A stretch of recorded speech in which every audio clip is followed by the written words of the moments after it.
Hey everyone, welcome to our podcast. This is Byrd Craig and Farnan. Still figuring out the name, but more importantly, we just wanted to talk, and there's a lot of issues to talk about. We'll figure out the name later.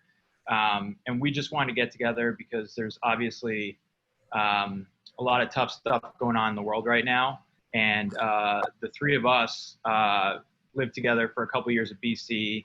I think I can say we're kind of like brothers, so we have a real brotherhood. And I, as a white person, really wanted to engage my friends and see how I can create dialogue and how we can talk through it and how we can all gain an understanding of one another. So hopefully, whoever's watching this, friends of one of the three of us, or loves BC basketball, Boston College, many of the teams that these guys played for. I did not play for any teams since high school. But these two guys in particular have touched a lot of lives, and we just wanted to have a dialogue here because I think that's really important right now. So thanks to both of you guys for joining, and looking forward to having a good dialogue here. Thanks, Farnan. Definitely thank you for providing the opportunity. I'm excited to get on here and share my ideas. Obviously, it's great to be back with my roommates. So I'm excited. Yeah. Awesome. And maybe at some other time, I think we could also talk about a lot more fun stuff too, because we have a lot of great memories. But I think today we want to talk mostly more about the serious stuff. And I think from time to time our banter and friendship will come through too. But ultimately, we want to talk about serious, meaningful stuff right now. So let's dive right into that. A lot of things we can cover today. So for both of you guys, it would be really interesting for everyone, I think, to hear like where you grew up. Talk about where you grew up, like what was fun, what was dangerous or scary, and like when you think about your memories from growing up, what are they mostly about? Take it, Craig. All right. Well, me, I grew up in the inner city of Los Angeles, California. Me and my family moved around in different parts. I lived around in Compton for a little bit. I lived in South Central for a little bit. And when I got older, we stayed in West LA, mid-city area. Growing up for me was a little bit different. I feel like a lot of people don't know this about me, but I grew up with a lot of gang infestation within my family. At an early age, when I was 8 years old, my brother got shot in the head, but ended up surviving. And I think for me, it just always put me in a position where I wanted to be an inspiration to my peers and to people around me in my community, because I see it was a lot of just negativity going around, and basketball was a big outlet for me. Gave me a chance to do something that I ended up loving to do.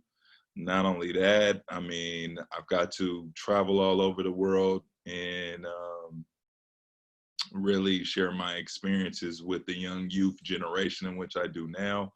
But I think basketball just really saved me in a sense, because it gave me something to do. It gave me something to focus on.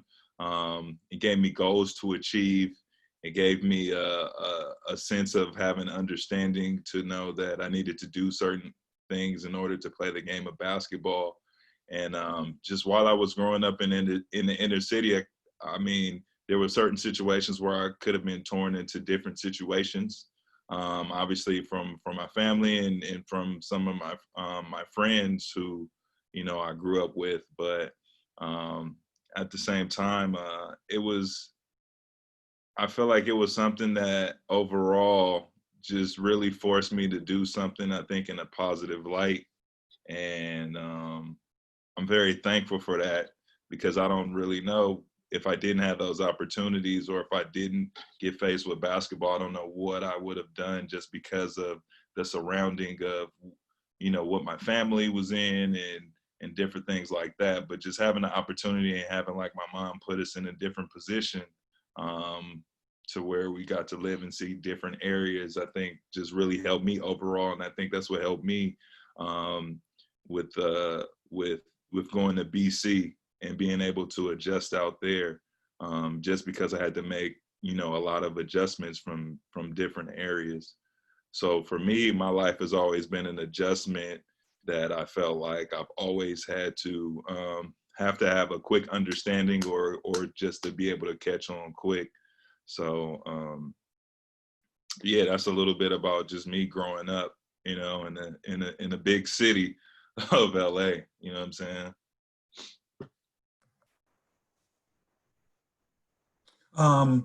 You know, as for myself, it's crazy. I could probably just say next question and just say the same thing Craig just said.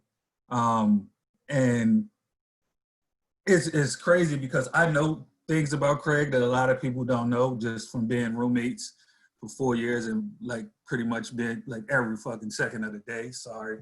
But you know, it's the same story on a different coast. I grew up, you know, initially in Washington, D.C. I spent a lot of times at my grandma's and my aunt's just because of the things that were going on around my family. You know, once my mom kind of got her footing and like my dad was in and out of jail, and my dad also had a lot of enemies for some of the things that he was into. So, you know, as I'm getting older, I'm starting to understand like he wasn't there because he didn't want to be there. He wasn't there because, you know, he didn't want people to know where he lived. He didn't want people to know where his kids stayed and all this kind of stuff. So for most of my life, I grew up without a father, like, and he, you know, whenever he could, where he felt it was safe, he'd stop in or meet us over here or, you know, stuff like that. He'd drop money off, you know, things like that. But he was in and out of jail. And like I said, you know, the way his lifestyle was going and the way my uncles and my cousins who are older than me, you know, it wasn't positive.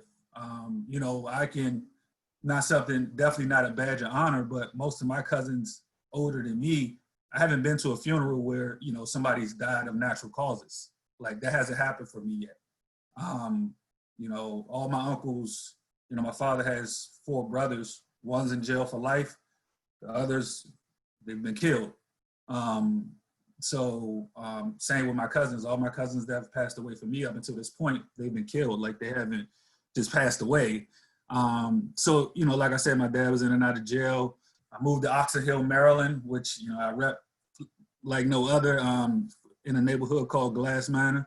And, you know, that's kind of where I, you know, gained my footing and kind of, you know, learned about life, you know, grew to love for basketball. And so home wasn't always easy, but like I said, once my mom got things together, you know, like it was all uphill from there. And you know, that's why I always say my mom's my hero, because I know what we had to overcome for me to even go to college, you know? So, you know, that's pretty much my upbringing. Yeah. Thanks for sharing that. And yeah, I was fortunate enough to get to know both of your families a good amount during college. And that was really great. I guess one quick follow-up is, you know, based on what both you guys said, there's obviously like tough neighborhoods. And I think a lot of what we're talking about now is like, what is the cause of that? And I think a lot of it goes to like the idea of opportunity and, you know, there's certain cycles of things that happen. So do you guys have any particular thoughts on that? Because it's like this stuff doesn't just happen out of nowhere, right? You know? No, I mean, for me, it's funny. I'm actually, throughout the quarantine, I'm actually learning more about my family. Like there's so much that you just go throughout life. I mean, there's people who have come in and out. I'm thinking these people are my friends. And as of like this week, I'm finding out where we were family. And I'm like, well, how come no one said anything? And it's just the way it is. So in finding all of that out, this actually happened. My dad's still working throughout the quarantine, thankfully. And he has about a 45-minute ride to work. We just started talking, like, I wanted to know, like, you know, the first time you went to jail, the first, you know, what happened. And, you know, I'm finding out some things that I understand why it was hidden from me. But I'm now turning that into, and Craig, you'll love this, I'm turning that into a show, a TV series, because again, it's crazy, but just to give you a little bit of background of my family, and trust me, none of this I knew. Like, my family's from North Carolina. My granddad was the light heavyweight contender of the world. He was at one point 40-9, and if you know, like back in the 40s and 50s, you fight everybody. You don't get to handpick your fight.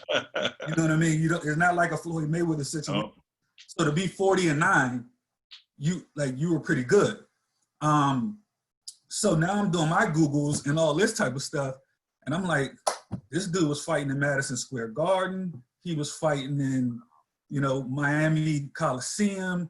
He was fighting in what they call the Griffith Stadium, which is where the Redskins used to play. But I didn't even know that existed. By the time I was around, it was RFK Stadium, and just in Vegas. So I'm like, hold on, this dude was legit. And then I'm pulling up excerpts. I'm like, wait, he fought Rocky Marciano. He fought just these different people that I know about, but no one's ever told me about my grandfather, and what he's done. Story short, back in those days, there's a lot of people involved in the money. These are African Americans coming from North Carolina, South Carolina. They're not the, most educated people at this time. He ends up getting basically flagged for tax evasion because his manager, did something with the money. It had nothing to do with him. And he had to flee to Cuba. My grandma, and you can look this up, around that same time contracts a disease called Wilson's disease, which this was in the 50s, 60s, they still haven't found a cure for. And it's like one of the rare, you have a better chance of hitting the lottery than you do of catching Wilson. So when my father was born to a hospitalized mom, which meant my grandmother couldn't leave the hospital for 5 to 6 years. She could not leave. So he was born to that, and a father that's in Cuba. So it was him being born straight to the orphanage. The rest of it, and he's the youngest of 7. So they're all off to the orphanage. And if you know Wilson's, like my grandmother, Craig, you've seen my grandmother, she moves really slow. She talks really slow. That's what Wilson does to you. So they had to fend for themselves with no father, a mom who can't work, barely get around, barely talk. Now I'm listening to him, and he's telling me in elementary school as a 9-10-year-old, he was responsible for breakfast, meaning he's got to go out, whatever you got to do to bring breakfast back, that's what you have to do. And so he was like, he learned to steal. He learned to, he'd hang around the grocery stores and swipe bags, and because it was his responsibility. Meaning, while his older brothers have to go do something more dangerous. My uncle that I was telling you guys, my uncle's been in jail since he was 16. He's 70 now.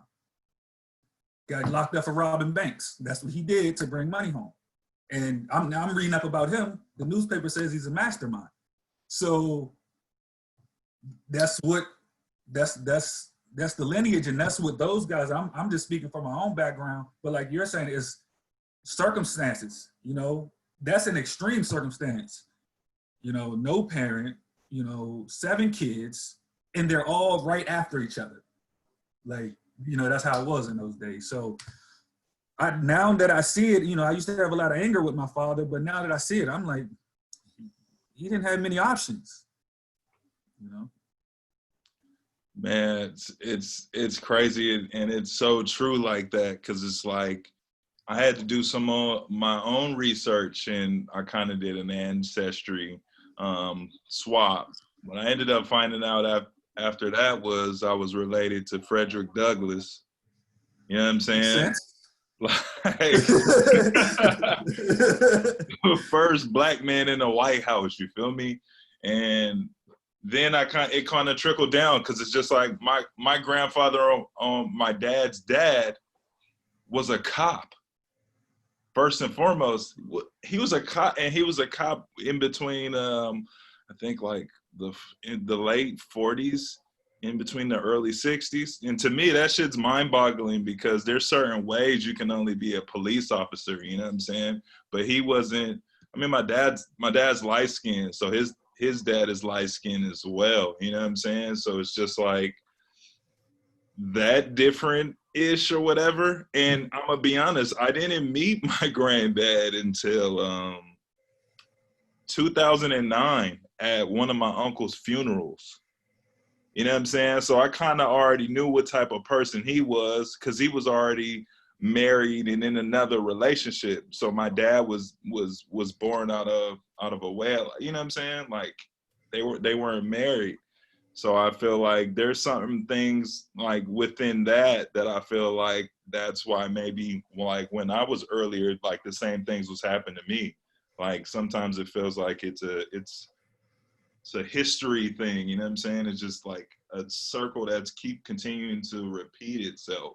Mm-hmm. But I think my dad has done a great job of breaking that cycle. Obviously, my grandfather is no longer here, but at the same time, I felt like I didn't really get a lot of history from him. And when you talking about outcomes and stuff like that, it's just like in LA, I know for sure, I know like this in the DC because you just talked about it. It was almost like the X-Files because all the dads were basically out the house. When you think about all the 80s babies growing up who are African-American, most of their fathers were not around like that. You know what I'm saying? It's a very, very low number. And it's just certain things that cause that. Like, well, for instance, for my dad, because he was, you know what I'm saying, a starter of a gang, to where they had to protect their neighborhoods because some of the police would come in there and start, you know, rioting or, you know, fucking up the neighborhood. So they decided to, you know, make sure they got a group of guys who protected the neighborhood. Now it's turned into something differently now throughout the world. But I mean, initially for what it was supposed to be, it was supposed to protect your own neighborhoods. You know what I'm saying? So then we have that. We have the, you know, the drugs in the community. Now these are different factors now where you seeing more dads trying to go do other things, you know what I'm saying? Because it's just like Byrd said, you gotta, if he's responsible for breakfast, he gotta go out and get breakfast by any means necessary. So it's like, how you supposed to survive and live if you don't have those many opportunities? You kind of got to do what you can. And that's when it kind of becomes like a Hunger Game. You know what I'm saying? So it's just like, I know I didn't, I said that once I have a kid, I wouldn't kind of be in that position because I feel like I would definitely need to be, you know what I'm saying, around my kids to try to teach them and have them understand our history.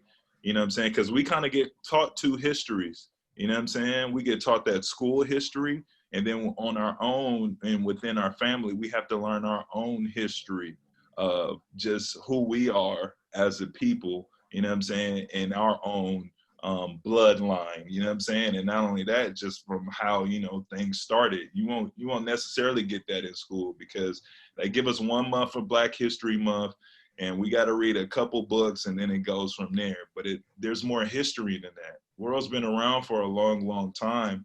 And, you know, we want to understand. And I think just by keeping us without knowing our history, it puts us in a certain situation where we're striving to learn, and it's either you got us who are striving to learn and striving to be better, and you have some who just don't care and just are lost. Because I feel like the most important thing is if we can learn from our history of things, then we can be better in certain situations, and we won't have to repeat certain things that continue to loop within our community over and over again. Yep. Yeah, definitely. I know, Craig, you mentioned it quickly there about police, law enforcement. So a lot of tough things going on right now with law enforcement and the Black community. So I'd be curious to know, other than your grandfather, Craig, if you guys have any other family that are involved in law enforcement and what your interactions over time, good or bad, have been like with law enforcement. My uncle was a sheriff for many years. I've had a good friend that I grew up with that I played in my first league with. He's become a cop and really trying to do good things in the community. There's a big love and hatred. Like, I can't front, because I've been on the other side of situations where I've gotten harassed by the police. And I don't do shit wrong. Like, I'm pretty a simple, chill, and laid back guy. But, being that it's the color of my skin, I'm always a threat.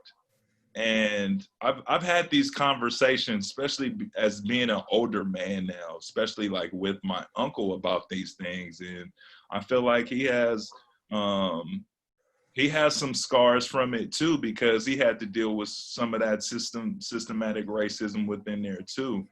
And I know my uncle's a good guy and he's always tried to do the right thing. But at the end of the day, like, for me, it's just like, I don't understand. Sometimes it's hard for me to understand how you really became a cop when they didn't really want us to be cops. You know what I'm saying? But I felt like since time progressed on, they had to make sure that they got a certain amount or a certain number of people, which now I feel like it should be totally different, but it still has those same weird ass guidelines. Like, there's some things that I read in textbooks that say if you were back in the day, if you were trying to be a sheriff or something like that in the state of Texas, you had to be KKK certified.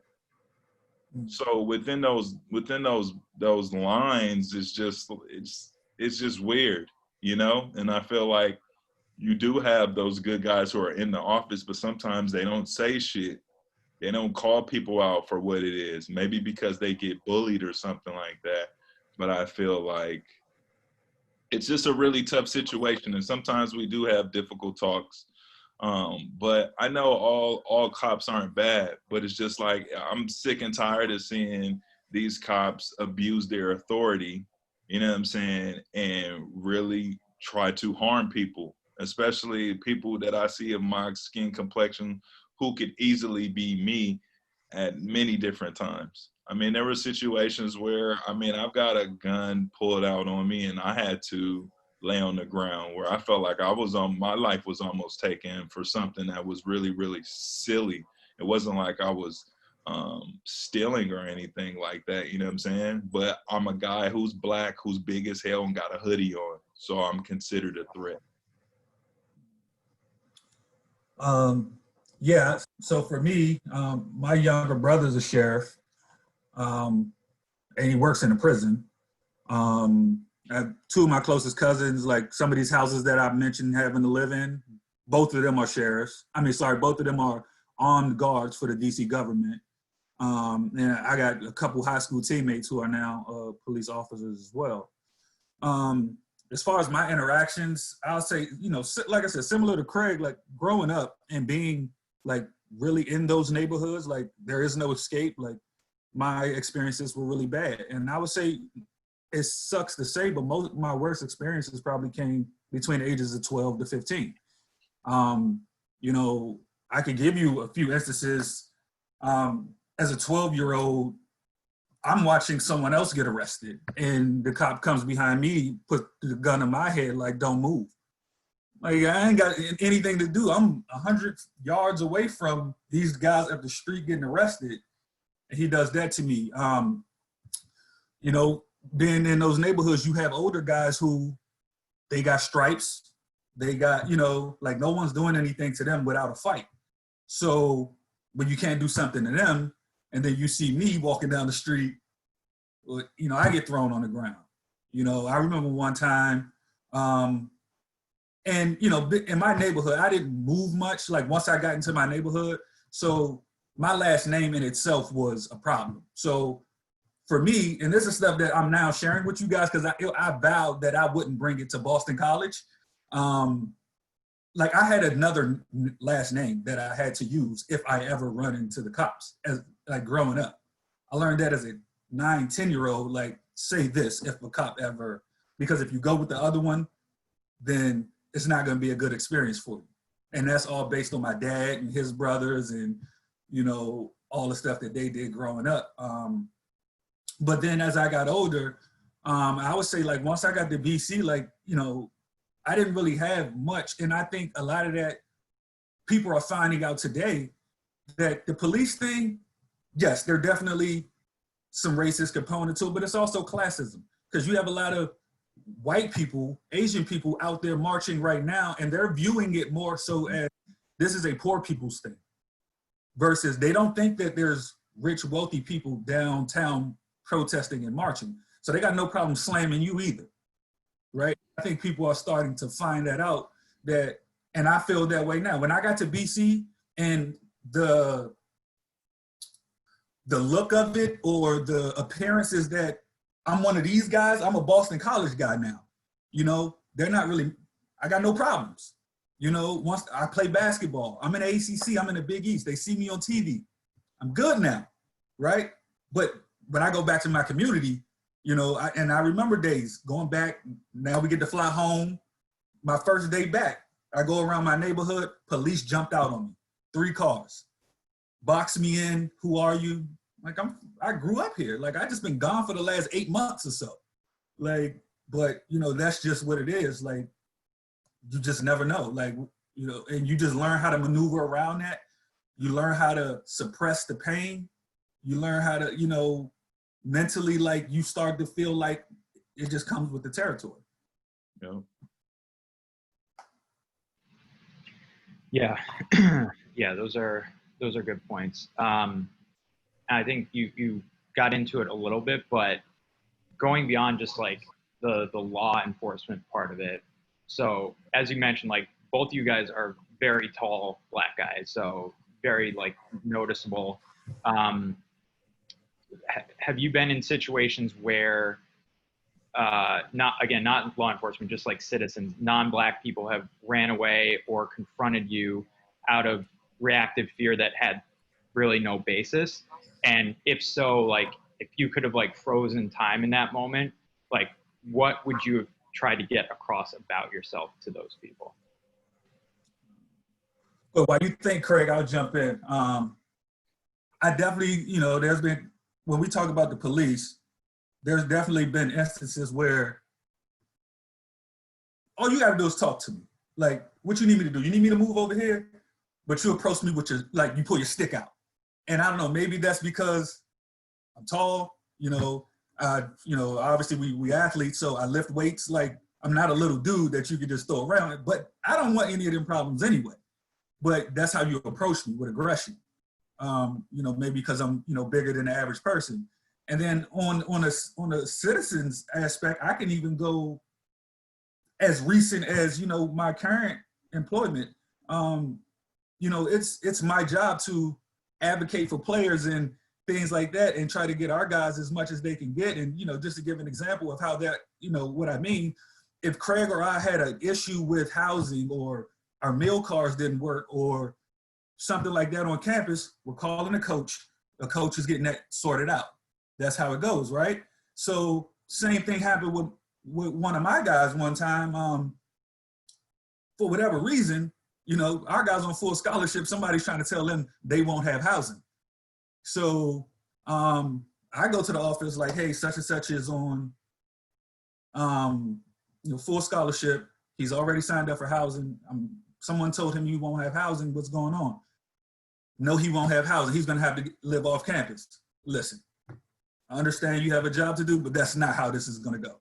Like, our kids on campus is gonna have housing. Next thing I know, by the time I get back to my office, it became, one of your coaches jumped in my face. He was aggressive. And I'm like, oh, wait, what? Like, and I literally probably didn't get within 20 feet of this person. There's desk and counters to, you know, so I'm like, she felt that way, but there is some internal fear there if you feel like I jumped in your face. Or maybe you're just gonna try to make me out to be the bad guy here. I don't know, but that happened, you know, as recently as, you know, 2 or 3 years ago.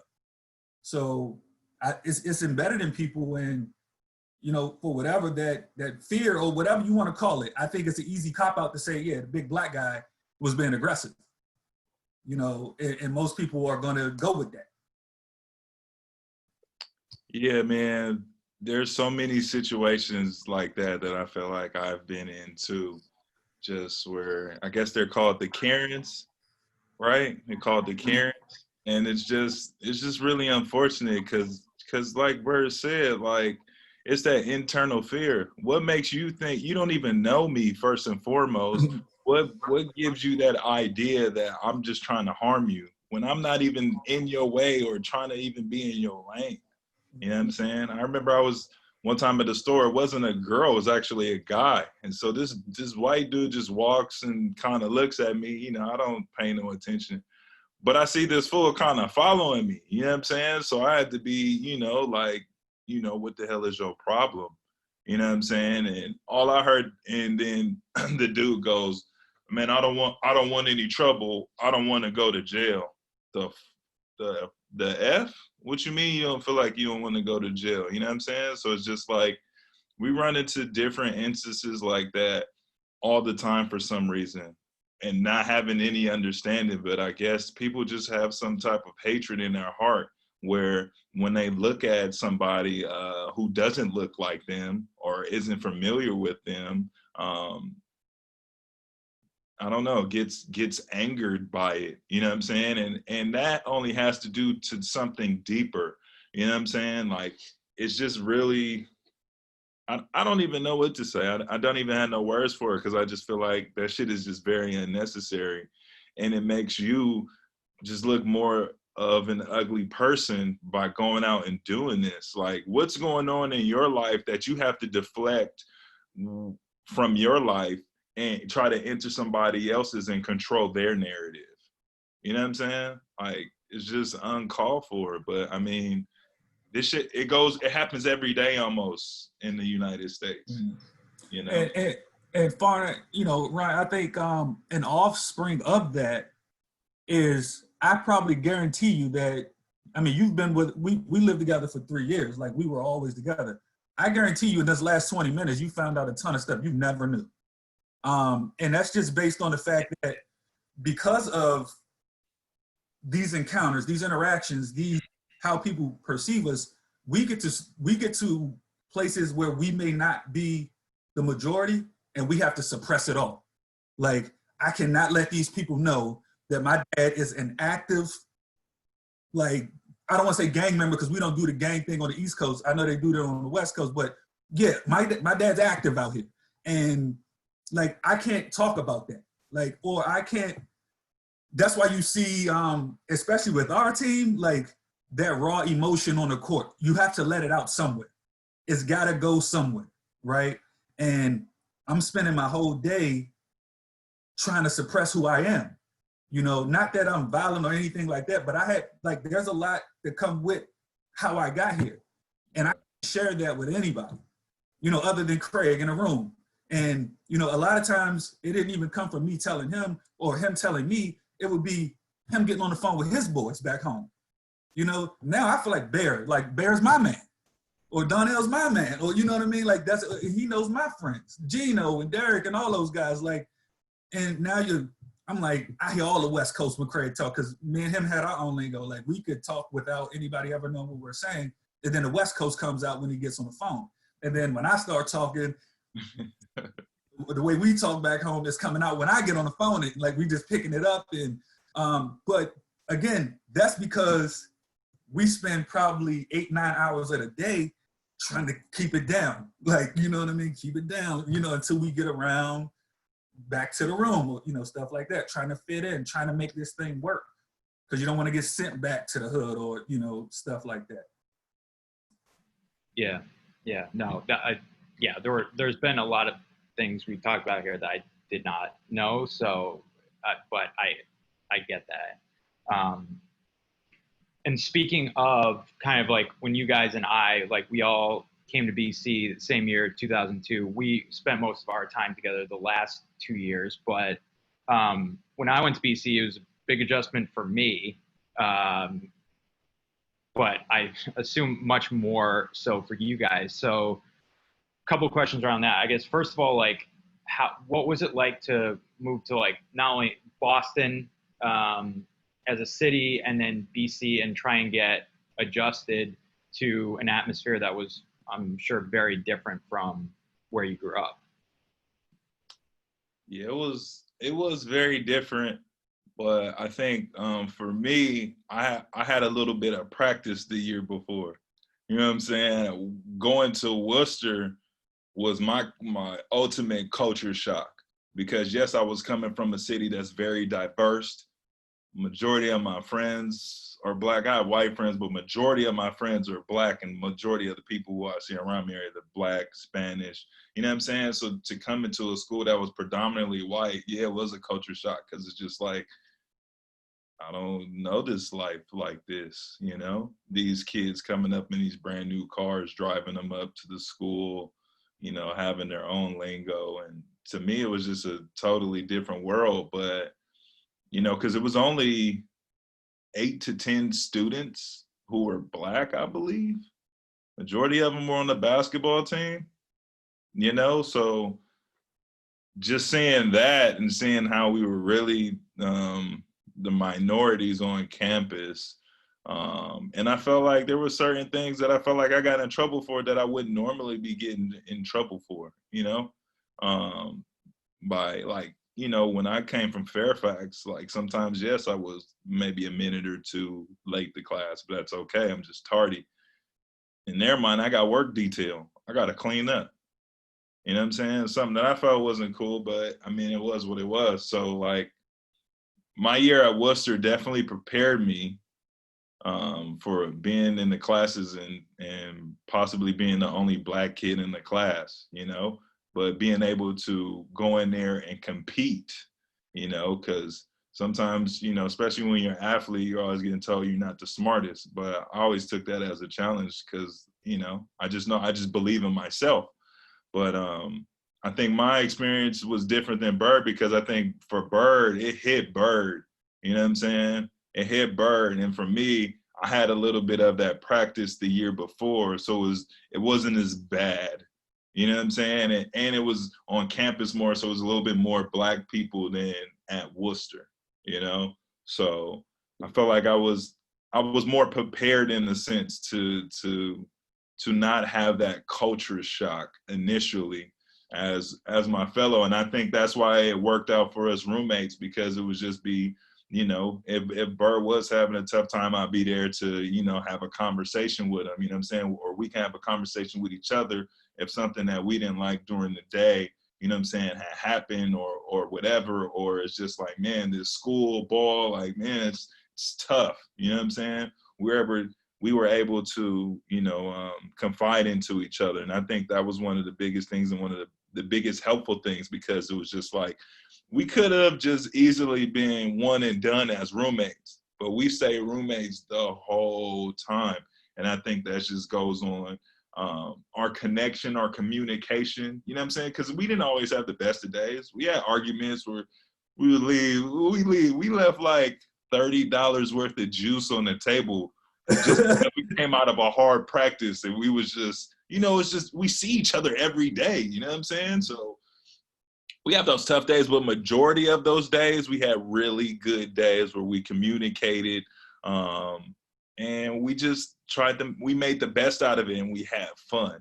And I think, you know, when you think back, I didn't really get those many opportunities with other people like that. And Byrd is a very special guy, dear to my heart because of that, because it's just like, that was my last roommate ever, you know? And this is a really great guy that I said, like, man, I can go and me and Byrd can go on a vacation and we can go chill.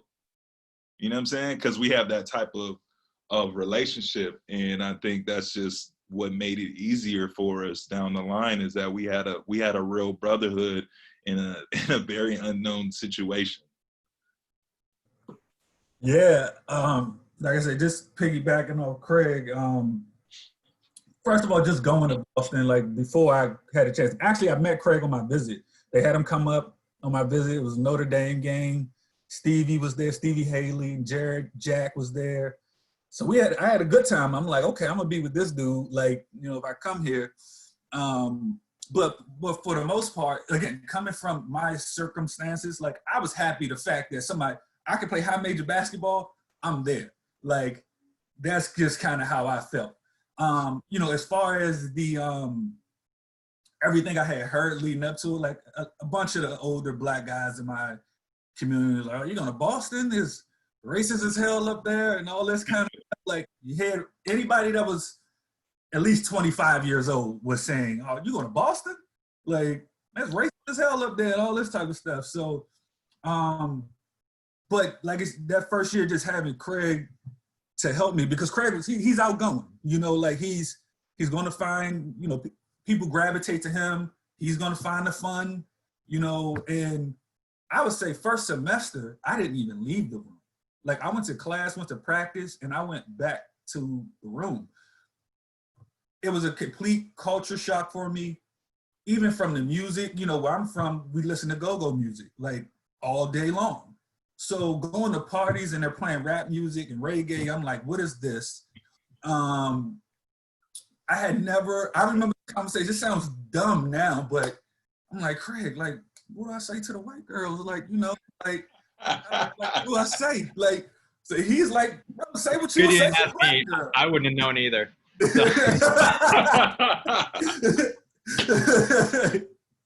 So I'm like, I mean, you know, he kind of helped me with that because, again, he had been to Worcester and he was just more comfortable in those situations where this was my first time. Like, I never had to interact with white people. Every school I've been to, all my classrooms had been all Black until I got to Boston College. And, but again, like I said, without Craig and eventually getting me out, and at least we had a circle of friends, like whether they were Black, white, Asian, you know, like Hong is, like those was my boys. So it didn't, you know, like we all got cool. And I 100% know that wouldn't have happened without Craig, because I would have stayed in the room. Like, I would have just went to class, went to practice, and went back to the room. I had all the video games back then. So I was good. Like, I was straight. Yeah, and all that food. Then one other factor that was big for us as well was OTE, where we got to know everybody who was Black or just from a different culture who was non-white. I think that was pivotal too, because we got to understand who's going to be on campus, especially our grade. So that was pretty cool, and getting to know some of the other upperclassmen students who had came in to help. I think it was really helpful because we got really cool with the upperclassmen being underclassmen. And I think that goes a long way too, by we having time to reflect in OTE. So we got to give a shout out to Thea Bowman. Thea Bowman. You know who Thea Bowman is, Farnan? I do, because I see her on a lot of emails about things going on at BC. So yeah.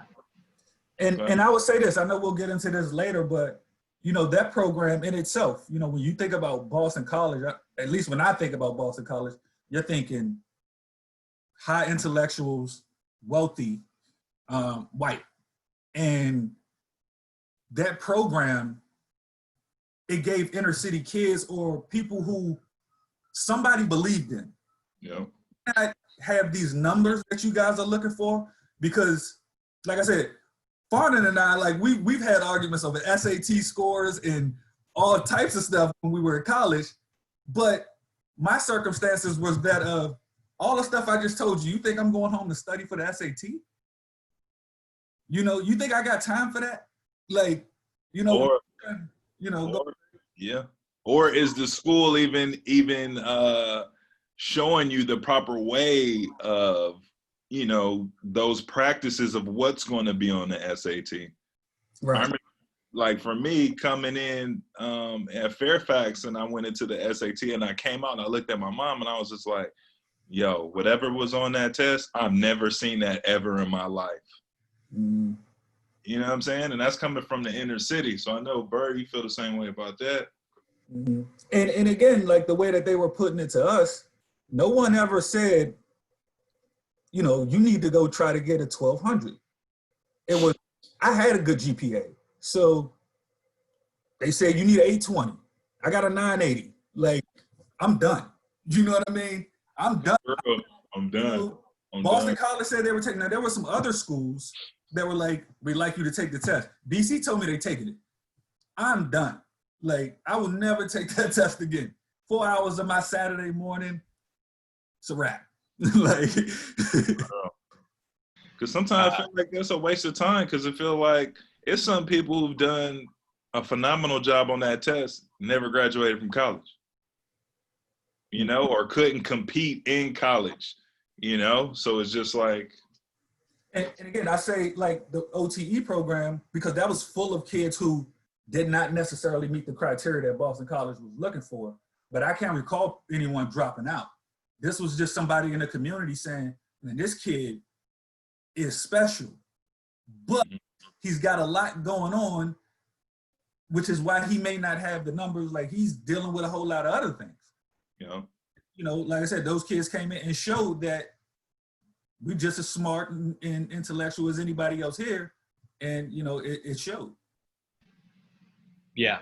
And that was going to be my next question, but I think you guys kind of covered of like, did you feel academically prepared going into BC? Because I think the answer is no. And I personally, I mean, I didn't hang out with you guys as much the first 2 years, but I know you've said it was like a really hard adjustment, but I feel like over the last 2 years, I feel like you guys grew a lot in that respect, and you graduated, and like, you know, as adults now, you're, you know, great representatives of Boston College. So even like in 4 years, you kind of make up for it. Cause like, I mean, I was in like gifted and talented class when I was in first grade. So I actually got like, they didn't have people, there were a few of us, they didn't have people to teach. Nobody in the school was qualified to teach the level of like math or whatever. So like you know, again, for me, there were certain things that were kind of, you know, destined in that respect.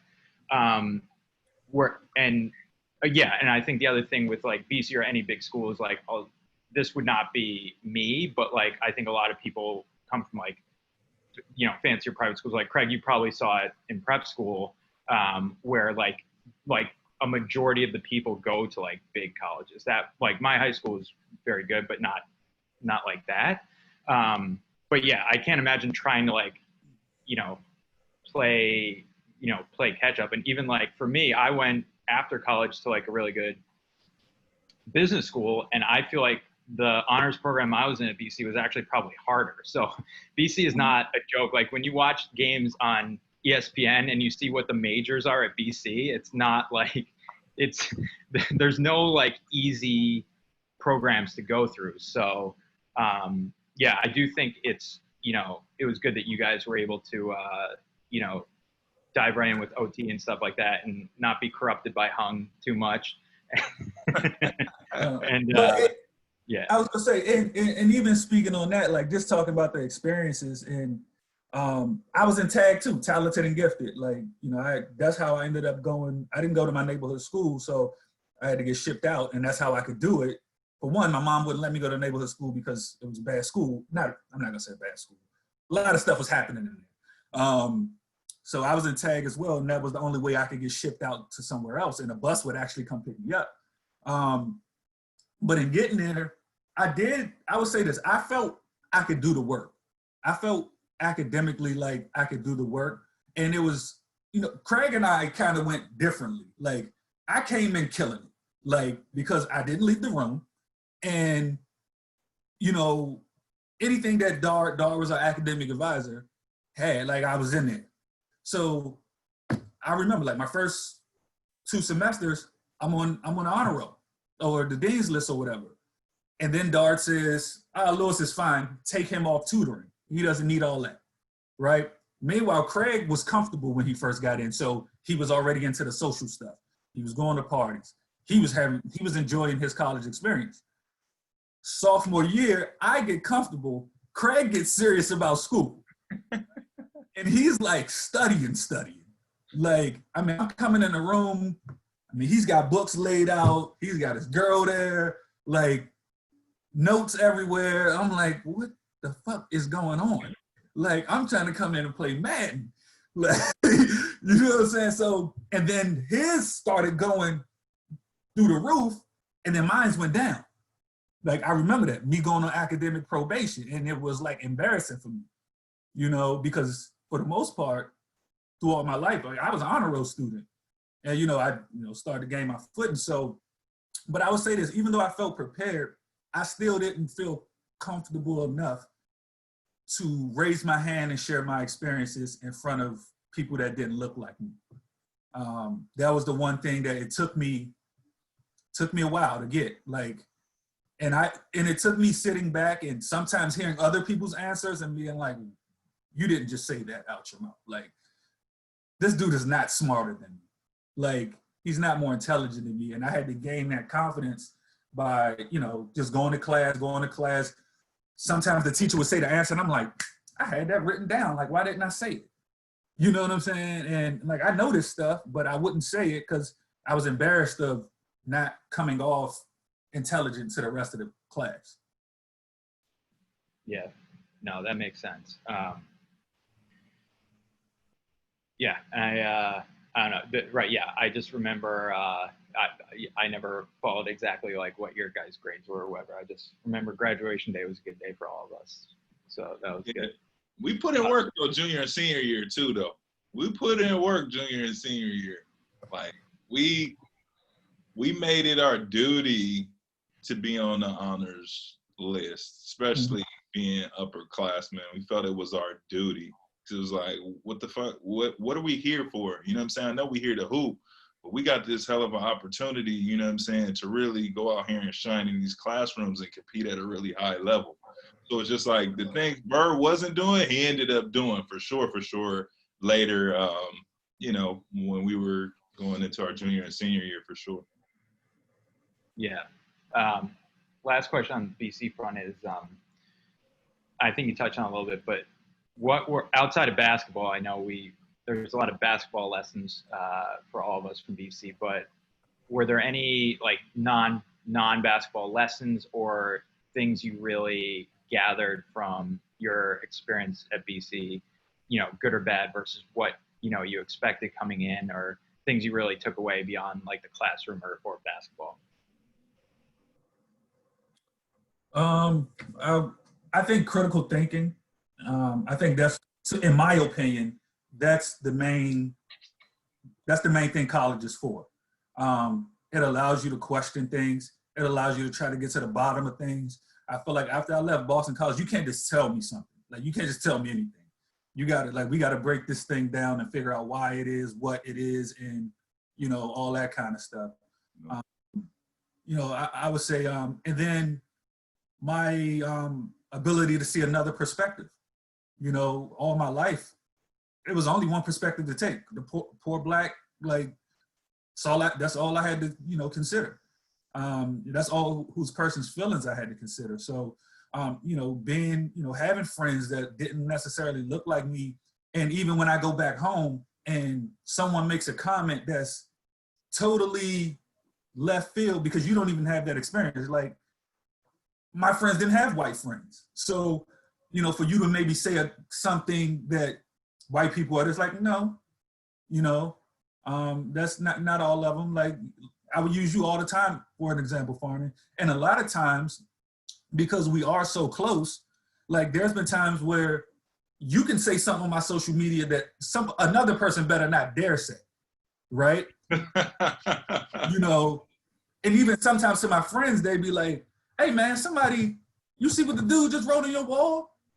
Man, that's Farnan, man. Like, you know what I'm saying? He good. Like, you know, don't worry about, man, Farnan good. Farnan blacker than you, man. Like, so, he good. You know, that's how we get down. Like, you know, when I get a chance to drop one of these white jokes, I'm going to drop it. You know what I mean? If I get a good one. So, I mean, he's just doing the same. That's all. That's my man. And I think just those shared experiences, a lot of time in society is what people miss. You got no shared experience, so you just going off your prejudices and all that kind of stuff. Yeah, definitely. And caught up in that media too, of what the media portrays as well. You know what I'm saying? And I know for me, maybe it's something about networking with me, being able to go in a room and have different conversations, and being confident. I think that started at BC, you know what I'm saying? Especially with us just being in the room and shooting and shit, but I felt like having conversations with people in different situations is due from what I learned at BC with just networking with my different peers who I got to understand and know over the years. And I thought that to be very, very helpful, especially for me in my career, because I felt like I just ended up, they always put me on the forefront to have to speak or, I have to talk, in which in the beginning, I wasn't that good of a talker. You know what I'm saying? So like Sophomore year. MVP speech. Right. I didn't know what to say. You know what I'm saying? I was nervous, but at the same time, I felt like, damn, they had me up here saying something, so I just got to talk. But, I think. I was sweating bullets, man. Sweating bullets, but it prepared me, though. It prepared me, though.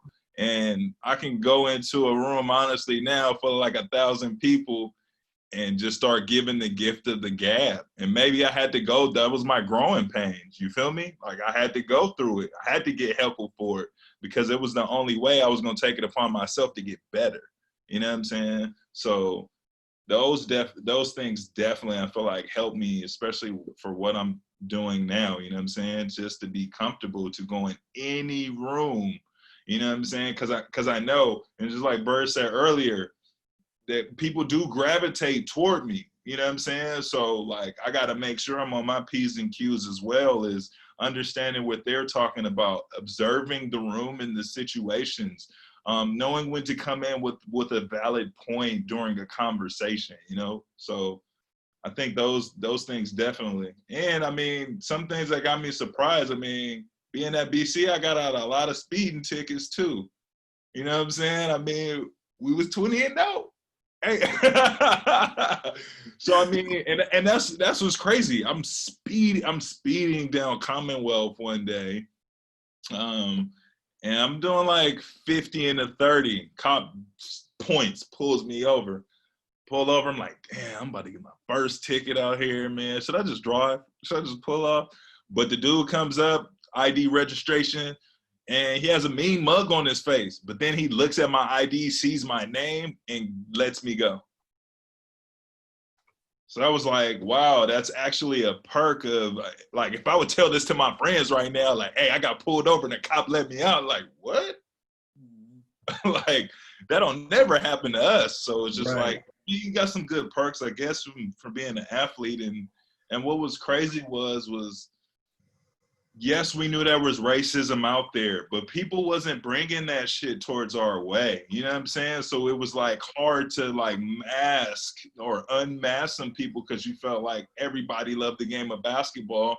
We're the biggest talk in town, so we're not going to get a lot of hatred until, was that our junior or senior? I think it was our junior year where we ran into some hatred.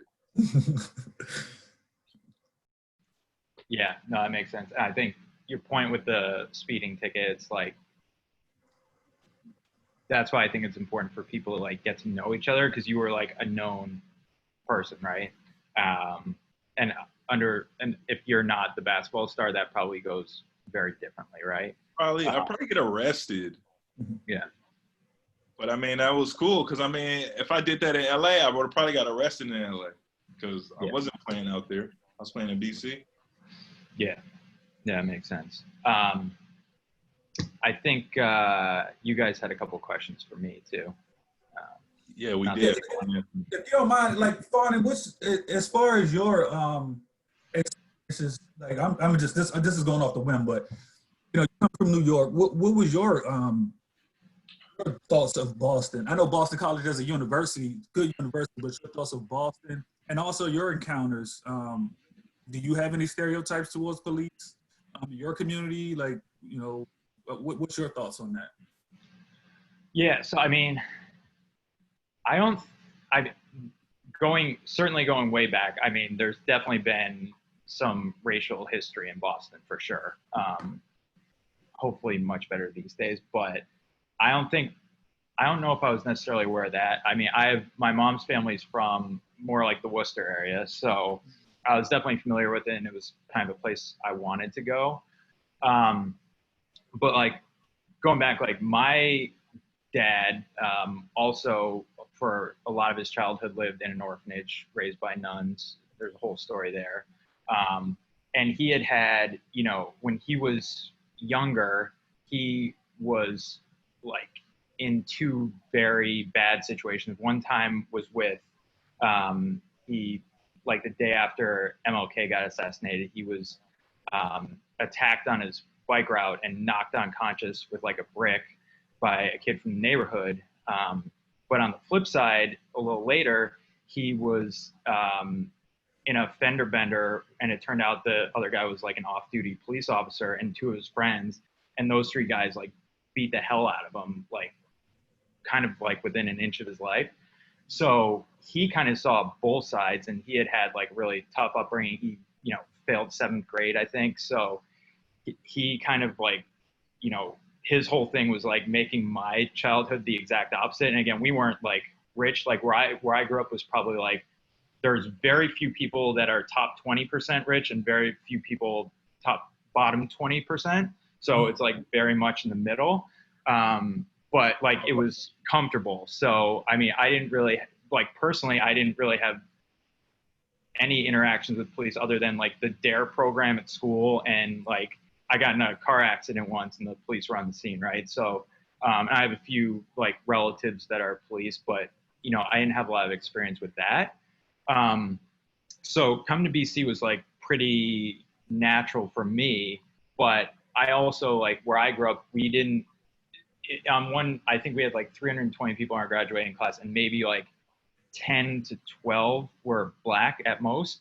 But I was on the basketball team with, you know, 4 guys from my class who were Black plus another guy that's part Black, who's now like the most successful person from our class.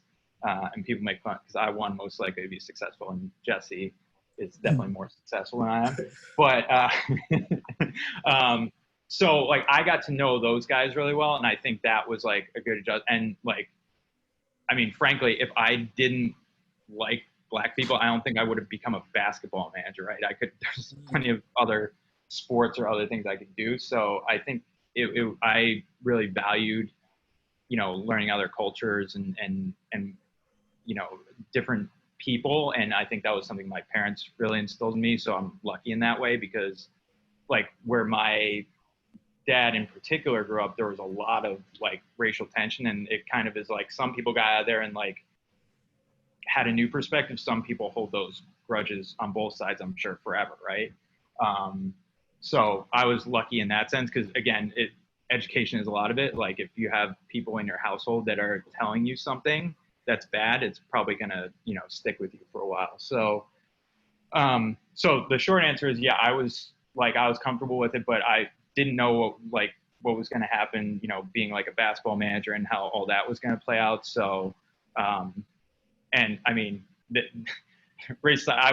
I was not prepared to get to know Coach Skinner. He was very different than I've ever met. But yeah, I mean, but I will say, the last thing I'll say is like, I remember freshman year, I got to know you guys like a little bit, obviously with the team and stuff. And then we played a couple days with Hung outside on Upper. And I was like, definitely like very intimidated by you guys at first. And I don't know, there's probably a multitude of factors for that. But that's where I think like, you know, now it's like the opposite where like I'm probably a little too comfortable like with what you said. Like your mom called me out about something I wrote on one of your posts. It wasn't bad. It was more just like making fun of you because it was making fun of you for being skinny, but I know how much you eat. So it wasn't, I know you've been trying. So, but like, yeah. So I think just like, it was a much smaller level of, you know, finding new things. And I remember somebody told me like, no matter who you are, it's going to take you at least like 6 weeks to get adjusted to college. And it wound up being like almost exactly that, because 6 weeks in was the day we beat Notre Dame in football, and all the coaches like bear hugged me at practice because I was between BC and Notre Dame. And Notre Dame was like on track to win the national championship in football that year. And I was like, oh no. And then like all the coaches bear hugged me and everything. So that from then on, it was good. But yeah, definitely an easier adjustment. But, you know, if somebody looked at my background and everything, you would probably not expect like the stuff that like my dad went through, or, other things too. Because I will say too, like going to BC, I was always like really careful about my dining dollars and everything. And I want, because like I again, a lot of people do have more money, and I wasn't in that scenario. And I was like really grateful for everything that, came about both from the school, my parents and everything. So like, I was always like pinching pennies, trying to be really responsible. And I think that served me well too, like, as an adult, because that's another thing that even for me going to like a good high school, like they don't teach you a lot about like financial responsibility or stuff. And that's, really important. So yeah, if you don't mind me, I got a follow-up question. For us, obviously there's a lot of different factors that with the skin color, like that's different. Financial, like you're saying, did you feel like you ran into any issues, or maybe someone sniffed out that you're not one of the people with money on campus, like he's not one of us, or did you feel that way, or like I'm gonna just stay with these guys because I know like they're more similar to me? But I'll say like guys like JP. Yeah. Like, shout out to JP. No, I mean I think I don't think overtly, certainly not. I think more like the other thing that was like tougher for me, because this was tough in high school too, is like I didn't really drink, and that there was always like, I think anywhere there's kind of some level of pressure to do that. But I think, and I've had a lot of friends that like to party, and I like, between being in an honors program, being like the head manager of the basketball team, we did the BC down the line, like I was always so busy with stuff that like I didn't even really have like the energy to go out and party and do stuff that much. So I think I had to work really hard to like, a lot of things in college tend to be around like parties and stuff like that. That's how you build a lot of friendships. I had to work really hard at that part. And then I was really conscious about, like with you guys, basketball people, managers, people in the honors program, we took a lot of classes together, building friendships that way too. Cause like at the end of the day, like you remember some things about what you learn in school. You remember a lot of things about like the memories, and then the people that, the friendships that you build is like a big thing too. So it was different, but there were certainly like adjustments, because I was very conscious about not like going out of my way to fit in with stuff I wasn't comfortable with.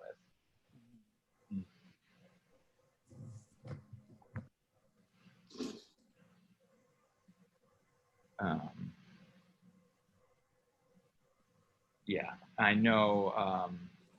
I think another thing we were talking about was like, what was it like living with you guys? So it was fun. I think even that, like when we first talked about living together, it was kind of just like, we both were in kind of we were all kind of in a situation where the numbers worked out. So like we had a group of like a few guys, and then we all knew Hung. So junior year, we had like a really diverse room. We had, Hung, who's Asian. We had JP from Argentina. Like it was, a pretty diverse group, and it was, a lot of fun. But like, I think when we first lived together, it was more of like, we're more like probably acquaintances. I mean, we were friends, but not like tight. And then I think over time that grew a lot. So I think that was really cool. And again, like, I think having played, basketball growing up with some of the guys from my town that were Black, and then spending a lot of time in high school with them too, like it wasn't like a foreign notion to me to know people that are different. But I do feel like again, even though you guys didn't say everything that had gone on for you, like I feel like I learned a lot about you guys, and like it was part of like my whole development at BC, getting to know people of like, from all different situations, including like around the world and everything like that. So I think it was good. And I think it got more comfortable over time, because we were just like naturally friends and giving each other a hard time. And yeah, for me, I'll tell you this. I think one thing that kind of helped bridge the gap was when you guys started doing those OC parties.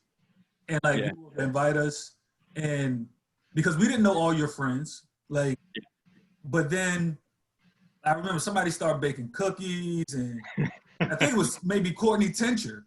Yeah. Shout out to Courtney. Like bacon, and then I mean, Craig can't turn down a cookie. So, so then we started like hanging out. I remember like Craig and I won a video game. We was like, man, should we ask him if we can hook the game up to the TV, like stuff like that. Then we did, and it was like, all right. Then it was like Saturday morning, like college football together, like, and then it started to come together. But I do think, obviously, we're comfortable. But you know, some of our roommates we didn't know like that. The twins we didn't know that well. But through that, and like you guys inviting all your friends over and allowing us to be a part of that, I think that was like huge as far as we're all just boys now. Like, yeah, you used to watch Family Guy a lot. I remember that. Family I think I even watched Martin a couple of times. You try to put me on the Seinfeld. I was like, Seinfeld's the white Martin. It's not happening.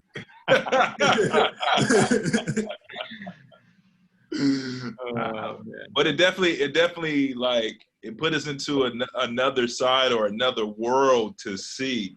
You know what I'm saying? And I thought that was really, really cool because we are already seeing, you know, our side of, you know, our people in OTE and stuff like that. But it kind of really put us in a different realm of that, and viewers censorship of being on the OC. I felt like it reached across the whole campus. So it's just like, not only was we known for basketball, but we were known for being, you know, part of the show as well, which I felt like was really the BC. Yeah, the BC. Yeah, and BC. Yeah, we had a little both. Yeah, we got you guys. Parties were for the OC, and then we had the BC, which I think that was cool, and I think it gave you guys to show personality, because I think people at BC loved like the way that you guys played, and like Dudley's out there, you know, getting teed up and all that stuff, but like I think it put a different side, and I don't know, like I think this was naturally how it was going to go anyway, but like I hope we did a good job of like me was supposed to be like the bad guy on that show, and you guys were like my friends. And I think after the first episode when Hung was like beating people up, after that we did a good job of like showing that I was like a bad guy in and of myself, and then you guys just had to like tolerate me. So I think that was a good a good balance too. I wonder if that's ever been done again. That was pretty epic. Yeah. I wonder if that's been done again. I don't think they've done it. I don't think so. That's why I feel like it should be a reunion just of that show, just to get the people like in there and redo it. I think it'd be cool, and it'd be a good highlight just for our school during this type of time. You know what I'm saying? If we could come back and do it. I've said they should run that periodically on the BC network, like on the campus TV show thing. They should still run that. Why wouldn't you? I don't know if people would be able to deal with the video quality of the first episode. That's true. Like 1974, but it got better after that. And yeah, I think it would be cool. And we should gotta get remastered. Gotta remaster that. Yeah, I still have the DVDs. That's like, I mean, it's not as ancient as like the Coach Skinner VHS tapes from watching film. Can I get those versus looking at different parts on YouTube? We'll figure that out. Gotcha. And then the other thing, just like another thing that just because this, I had forgotten about this, but too, I think what's going on now, the other thing that's interesting is, again, like my high school, Columbia High School in upstate New York, like I'm very proud I went there, and I think since I've gone there, I think it's gotten more diverse. But one thing that did happen in high school was like there were a couple of kids, I think it was like a girl and a guy, who one day came in with like a Confederate flag or something like that, and the school kicked them out. So, and I remember we had this like big assembly about it, and a lot of people spoke up. And I remember, again, a lot of my friends are on the basketball team with me. Like their parents like escorted them into school that day to make sure there was like no trouble. And I just remember how like sad that was. But I think it was like an awful thing, but I think it also, when people do things that are like that bad, I think it puts into perspective for me, like, that I'm on the right path by wanting to do the right thing, right? So I think that, like, there's like a lot of learning along the way where people give me good lessons. And like we did in English class in high school, we read like the autobiography of Malcolm X, we read Uncle Tom's Cabin, like stuff like that. So you learn in like the positive way, but also like, again, the like, what is this nonsense type of way too, right? So hopefully that's, you know, there's a lot of factors going on now that will hopefully cause some change, but that hopefully there's both of those, because sometimes you do need both to like get people to, you know, not only change their minds, but like do something about it. Yeah, definitely. Yeah. I know we've gone pretty long, but just a couple more. I'll throw a couple more questions at you guys. So cover Byrd. So I guess I'll toss one at Craig and then one at Byrd. So Craig, one thing with obviously with George Floyd was in Minneapolis, and you lived there because you played for the Timberwolves.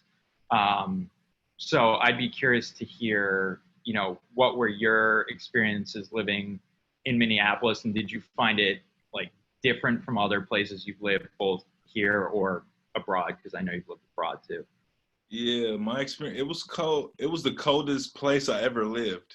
And that's saying a lot from Boston, but it was way colder than Boston. So majority of the time, my ass was in the house, like for real. Cause Byrd, no, like, man, I ain't got time for that weather, bruh. Like for real. And it's just like, I'm staying in my gated garage. I'm gonna drive my car to the gym, go inside. I'm not gonna touch outside. And if I gotta touch outside, I'm gonna be outside for no longer than 5 seconds. Like literally, I'm gonna get out my car and I'm gonna run in. But I mean, I was all over. I did a lot of community work within a homeless teen shelter, where I got to see kind of the real side of Minneapolis, where I would do I would donate like bus tokens and stuff for the kids, you know, and go out and even like cook with the chef who was kind of running that. So it was just like to see the inner city and to just to get a good feel. I mean, it was a pretty good city, and it was low key, but I mean, I've ran into the law a few times unnecessarily for no reason, and they kind of fucked with me a little bit. So, but I mean, it wasn't as bad as any of the situations where people are dying. You know what I'm saying? So, I have to give not credit, but it's just it didn't get as bad. That's just all. And the city's nice. There's a lot of nice people. It's a lot of different cultures out there, which people think is just a bunch of white people. It's just really not. You have a big Ethiopian population. The Black community is real strong out there. As I used to, you know, I would see Troy at sometimes, because Troy lived out there in the summertime. So sometimes Barry would come up in the summertime, he'd give me a cut. Mm-hmm. So that was cool. The night scene when we were out, I mean, I ain't really had nobody bother us or affect us, and we were young, just having fun. And I mean, all I can remember is pretty good memories. And having guys like Prince come to our games and stuff like that, you know what I'm saying? I know there was still tension there, obviously, and there was always going to be tension, because, I mean, that's just kind of the story or the outcome of our lives being this color. But at the same time, when you're a professional, sometimes you don't get to see some of the things that are happening or be a part of that, because it's just like you're in a different category almost. Everybody sees for you to be different. Just like one perfect example I can always say was when you see, I don't know if you've seen Do the Right Thing, Farnan, but there's a scene where Spike Lee's talking to the owner of the pizza shop, and they're just talking about, you know, black people in general. And he goes, who's your favorite basketball player? And he goes, Magic Johnson. He's like, you know, Magic Johnson's black? It's like, Magic Johnson's not black. So it's just like in that mind space, like, I don't know what you think he's not, but I mean, just because he's a basketball player, he gets put in a different category. So I know that happens to us a lot. We get glorified and stuff like that, to where we don't see, or we don't always be in a situation how our other brothers and sisters are, when they could just be going home from the store and a policeman can pull up on them and say, hey, you look like this suspect, and arrest them and put them in jail or even kill them.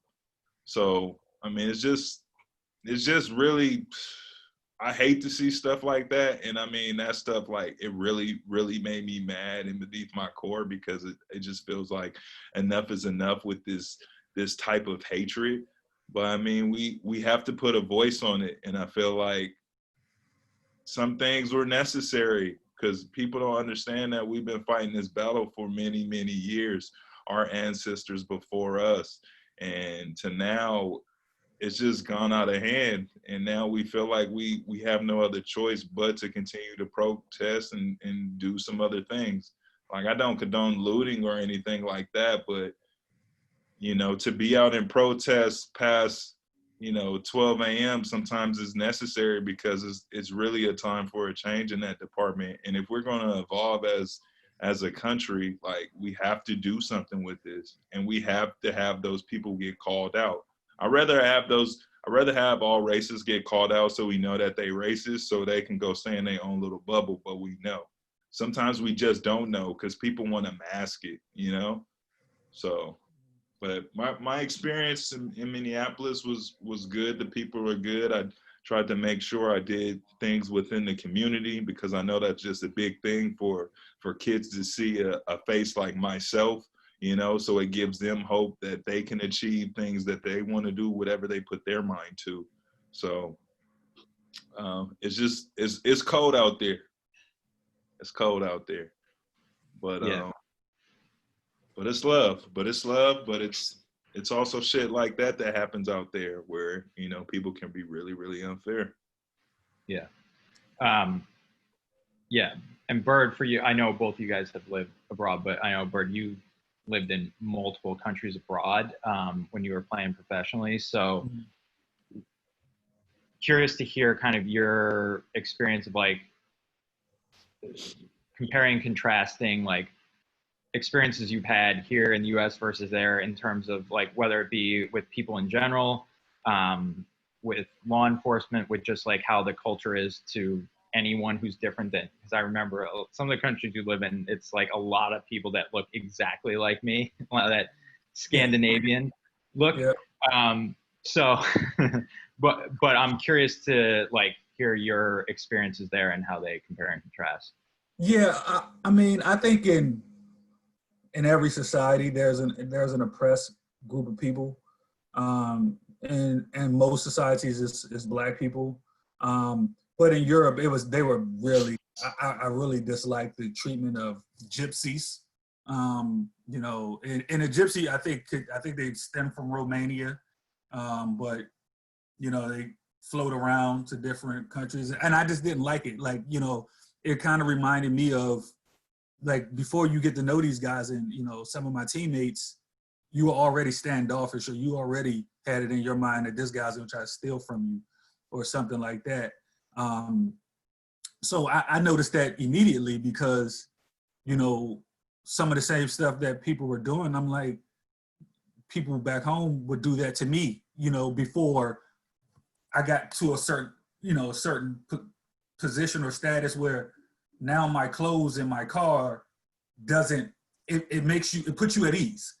Oh, he's dressed like this, he drives that, like he one of the good guys, right? So, but when I was younger and I didn't necessarily have those kind of clothes, or, you know, I didn't have a nice car, or, you know, there'll be days where, you know, my hair, I can't afford to get a haircut every week, you know, and stuff like that, like I can now. So, you know, at times I look different. Maybe I look like a threat to you. But in Europe, I would say, again, I try to go back to classism. In a lot of the places I was, I probably one of the more wealthy people in the city. So no one's looking down on me, and again, that's not a feather in my cap. It's more to people that you'll treat someone differently based on what they make or what they do.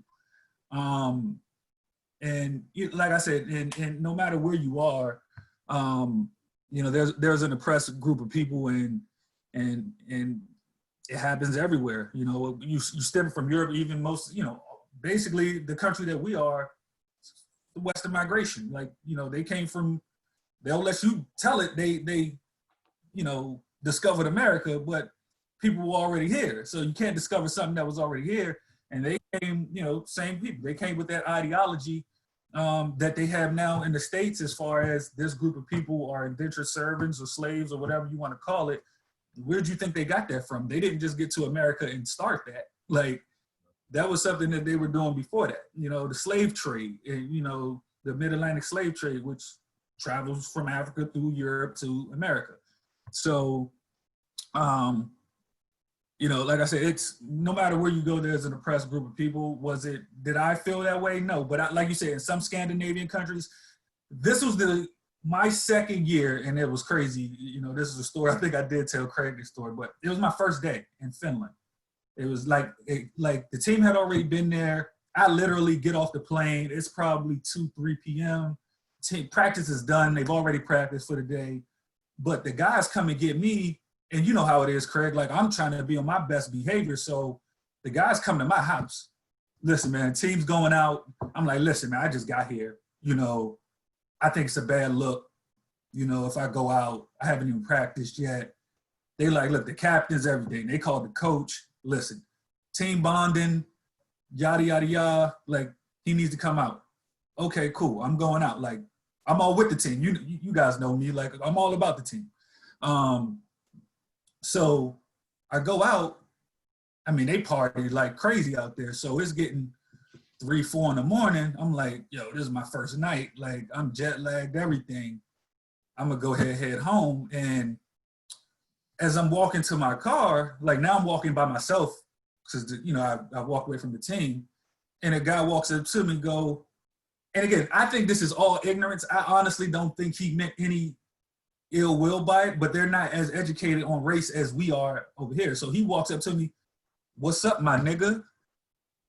And I'm like, "I'm not your nigga." I didn't put my hand up at all. I said, "Look, I'm not your nigga," like that. And he said, "What?" Literally, I know Puff Daddy, I know Snoop Dogg, like that. That was his, response. It's that's supposed to make us boys, right? Yeah. So I'm like, man, go ahead about your business, man. So I get in my car, and he kicks my car.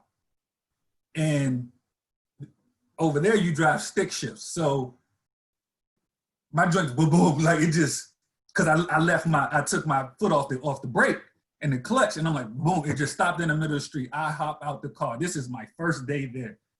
And I beat his ass. His girl runs up. This was the first time I had ever been called a nigga to my face. Even when I got back home, I am shaky. I'm shaking. I'm about to go back outside. Fuck this team. If they send me home, I don't even care. This was the first time it had ever happened to me. I had heard, I was expecting it when I got to Boston. Because all the everything everybody had told me was they racist in Boston. Be prepared for it. Okay, I'm prepared for it. I wasn't expecting it my first day on the team. It wasn't somebody on the team. It was just some random guy in the street. So like I said, that was my first time. And I always said in my mind, if that happens, people are ignorant, brush it off, keep it moving. And I couldn't brush it off. I couldn't. My instant reaction was just to go. And I went, and, put my career in jeopardy, and everything. I didn't end up getting in trouble because I got up out of it. But that stuff does happen. And that was the only time I feel and I would say this, there have been some other occasions where my teammates have used nigga just because they don't know. Like, you know, one of my boys, like he was a foreigner, he Hungarian center, like he's like Craig side, like he was my boy. He used it as a term for the enemy, you know. So when another team came to the club, he come to me, he ain't even talking about a black person. I don't fuck with that nigga. Wait, what? They shouldn't be here. This is our town. I'm like, wait, you can't say that. Yeah. Why not? Like he didn't understand because he's like, me and you are boys. Yeah. Not. Why can't I say it? You know, like he wants to go fight these dudes. Like me and him about to go. Like I'm like, nah, you can't talk like that. And I ended up having to walk him out the club so you can hear better. Like, yeah, this is why you can't say that. Like, man, you cool. And again, through these shared experiences, I know that you just don't know. Next year, you may have a different teammate that you guys don't have that same experience, and he's playing on you. You know, so again, I think most of Europe, they're just not as educated as we are on race. They haven't gone through the same things. Like slavery, some slavery happened, but the slave trade did not happen in Europe. You know what I mean? So they don't view it the same way. Like even some of the things that we find offensive, the monkey thing, all that, like they say that, they just say that. They just say it. You know what I mean? They don't know the history behind that and the hurtfulness behind it, nor do they view it that way. And that's also, you got to understand different perspectives. Like I could have just went off on the deep end on him, or understand that he doesn't come from the same culture that I come from. Like those words don't mean the same thing. Yeah, no, that's sad, but interesting. And yeah, I mean, you guys know we mess around a lot, but I don't use that word. If anything, I'm more like, hello, kind sirs. When I was younger, for sure. Now it's whatever. But yeah, no, that's it. It is interesting to have that perspective. So we've been going for a while here. So just two last questions for you guys, important ones, but feel free to answer in short terms if you have a clear idea on this. But one is, given what's going on right now, what, like in absence of everything getting magically better overnight, if in say like the next 3 months there could be like one law or policy or change that could happen, what would it be?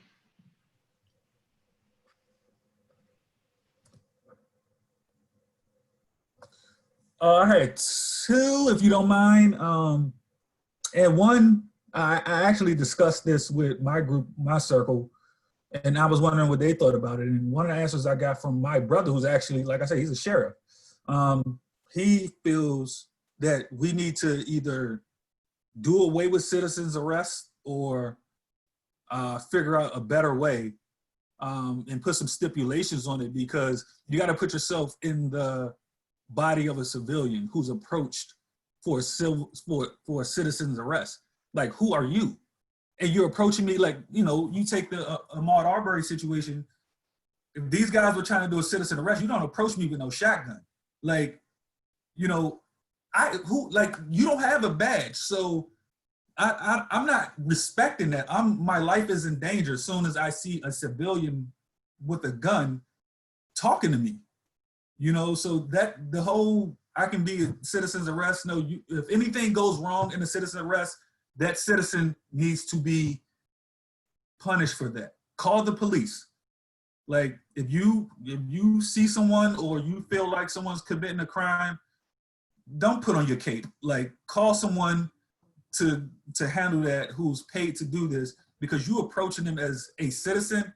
I'm not respecting that. You know, the next thing that personally that I felt for a long time, and I wonder if it's like this in LA communities. Craig was like my neighbor. Well, Craig came to the house that I moved to when I got to college. And remember my family had moved, and me and you kind of stayed in, when you came to my house, we kind of stayed in like an abandoned type place one night, because my old house. You know, and I had actually grew up the street in the apartment buildings. But one of the things that it made me think of through all of this stuff was that I don't know. I've lived there for 20 years. Like my junior year in college is when we moved from that house. My mom got remarried. And so that's 20 years I spent in that neighborhood. I don't know a cop that patrols that neighborhood, or a cop doesn't know me so that let's say something did pop up on the radar. Oh, in Oxon Hill, Maryland, something's going on. When you hop out, maybe somebody could say, oh, that's Byrd. He plays at Boston College. He's not doing none of that. Move on. You know what I mean? Yeah. Or let's say that the community, there is something going on in the community, because that's always going to happen. There's going to be young kids who don't quite understand, or maybe somewhat disrespectful, no malice, but there's older guys in the neighborhood that you can go talk to. Listen, man, I'm just trying to get these guys to clear up. It's a lady upstairs who's complaining. Can you get these guys off the front? Then one of the old heads said, hey, man, y'all move. Go around back, or y'all, you know what I'm saying? They telling y'all to move. Versus you coming in here, nobody knows you, and you're flexing your badge, your gun, this, that, that never goes well. So in my opinion, I think more policemen that's from a specific community need to have some say in that community. Don't ship somebody here who lives an hour from me who has no heart, or not necessarily that he has no heart, but no empathy for me, because he doesn't know me. He doesn't know anybody in his community. He has no ties to this community. So if he does so happen to slip up, kill somebody, yeah, it may hurt his conscience because he did that, but he's not feeling sorry for the community. Like he doesn't know who he just took from this community. Let's say that's me, and not to toot my own horn, but at a certain point in my life, I was the light in the community. That's Byrd. Like, he got out of here. He's in college. We can watch him on ESPN Tuesdays, Fridays, or Sundays. Yeah. And from that, there's other guys, that I can name, the Corey Almonds, the Raymond Brewers, Ray Gatlins, who wanted to be Byrd. And then they went to school, and got out of that situation. So I do think that people from the communities, or at least nearby, needs to be policing their communities, because they know how to interact. And in that way, let's say I'm from LA.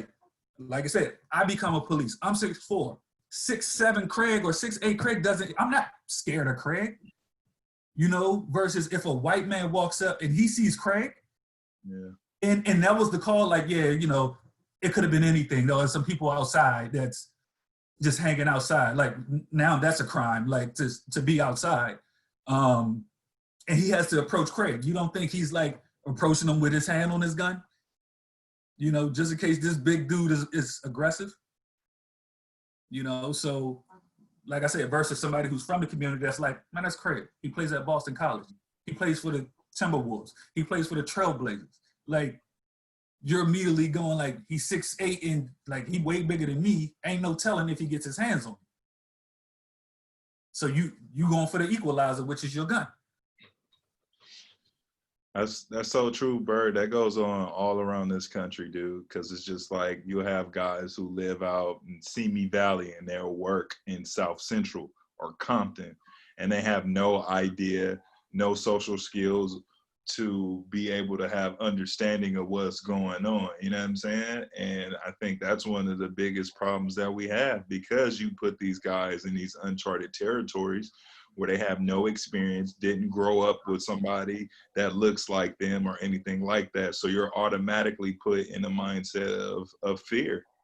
Like, these dudes may come out and harm me or try to kill me, when all they trying to do is go to the store, the corner store, get something to drink, some food, come back and play this game that they may be playing or something like that. You know what I'm saying? So definitely, Byrd, like, that's big. And I just feel like if it's something that had changed, I feel like they have to do something better with the resources for that, in a situation where you can use that money into the neighborhood to find out people like that, to be not necessarily a snitch or anything like that, but a person that understands this area. Like, that has to be in there. If you're trying to be a police officer, which areas are you more comfortable with? Which areas do you feel like you can really solve problems versus trying to go out and kill people? You know what I'm saying? I think that's a big difference. Let's see. Not only that, man. It's just like there needs to be things put in place in our areas where there can be better help of maybe some therapy. You know what I'm saying? Because I feel like the community has been frustrated for many, many years of having to deal with police like that. You know what I'm saying? Like there needs to be ways that people can go and maybe have talks. You know what I'm saying? So there can be some type of understanding. Now, what a therapist can do with that is you can share some things inside with the police to have an understanding of what the community goes through. You know what I'm saying? That can be one outlet. And like you said, the more you know, the better. So you might as well start quizzing and teaching the police how to be better and have better understanding of people and not thinking of everybody as a robber or a target, especially if they look a certain way. You know what I'm saying?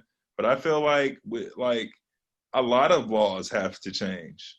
Like it's a systematic oppression. It's certain things put in place so African American or many other different cultures can't come out and win necessarily. Especially in a Black community, you know what I'm saying? When you're trying to come out and get a loan and maybe you're a really good person and you can't even get that loan. Like they're and sorry, Craig, just to jump in, you got to think about Black schools, think about cops in Black neighborhoods, think about any industry that's, you know, also available in the African American or low income communities. If I'm a cop, I go through my training academy, or I become a teacher, I go through my training and all this type of stuff. Now I'm certified. Where's your starting point? Where do you get your feet wet at? They send you to Black, you know, the low income schools. Yeah. Cop, you get an inexperienced cop in a neighborhood that may be of more violence, you know, and stuff like that. So, yeah, you know, without any experience or without no relationships, like my partner is my gun. You know, like that's how you're going. Even with the teachers, like we can talk about lack of education all you want, but the salary of teachers in the impoverished neighborhoods versus that of, like you said, you go out to wherever private schools, yeah. It's just different. So in old saying, you get what you pay for. So on one end, don't, you know, for our politicians, don't keep on reading me stats about the test scores and education level if you're gonna keep sending these type of teachers into the community. Gotta make that change. Gotta be able to put money into those schools, into those neighborhoods. So if you do that, then there'll be less issues. Because if everybody eating, ain't nobody gonna go hungry like that. You know what I'm saying? You'll have a better opportunity at everybody trying to do the right thing versus going out and being like, look, I'm hungry. I need to figure out how I'm gonna eat. So if you do put more money in those areas, like you'll be better off. You'll be way better off. Like anything. I'm sorry, this thing is slipping my mind. The Valley where they do all the IT, all the apps. Silicon Valley. Silicon Valley, right? You invest money up there and they're producing more techies, right? Like it's like never before. You're getting people involved, even NBA players, like people are getting into it, right? Because that's where they put the money into. So in our communities, if you put money into it, you'll see it grow, you know. But the things that we put money into, think about LA, think about Washington, DC. When they talk about the two hotbeds of basketball and sports and entertainers, you talking, I'm going to get kids from DC, I'm going to get kids from LA, Cali. Because they put money into basketball, AAU, all this type of stuff. It ain't no secret why these two pockets are producing at the rate that they're producing. You know, because the money's into it. You got the best programs. Compton Magic, Team Takeover. Those are the best AAU programs in the country. Compton Magic, California, Team Takeover, DC. You want to know who won the EYBL the last 5 years? Them two. They just keep beating each other. So it's where you put the resources at, you know? And when I was growing up, like I said, like, it was about basketball. There was always a team I could get on. There was somebody who'll get me there. They'll come up with a bus or something to make sure we get there. Yeah. If we need the community to get out and vote, how they getting there? You know? And it's about not only about just voting, but when do you need to vote too? You know what I'm saying? Like, everybody who don't really know about voting, sometimes you just think about the president, the vice president, and like not the city council, not the people changing the laws, different things like that. That's where I feel like we have to educate more on that, because if we can do that, then I feel like things will really can go and go in the right way if we able to vote on the right things and the right laws, you know what I'm saying? Because it's just stuff out there that we don't know and we not voting for. And they always, when did this become a law, you know? And we're just sitting here like, oh, yeah, okay, sorry. I thought we went off. But people are just like, oh, when did this happen? Versus being like, I can change that. Right. We can change this. It doesn't have to be like this. It can be different. So I think we have to, it's all about educating, putting your money in there, but also giving them the knowledge to know that they have the power to change things. When everybody comes together, we have the power to change things. I think sorry, Farnan, I know you're trying to get out of here, but all good.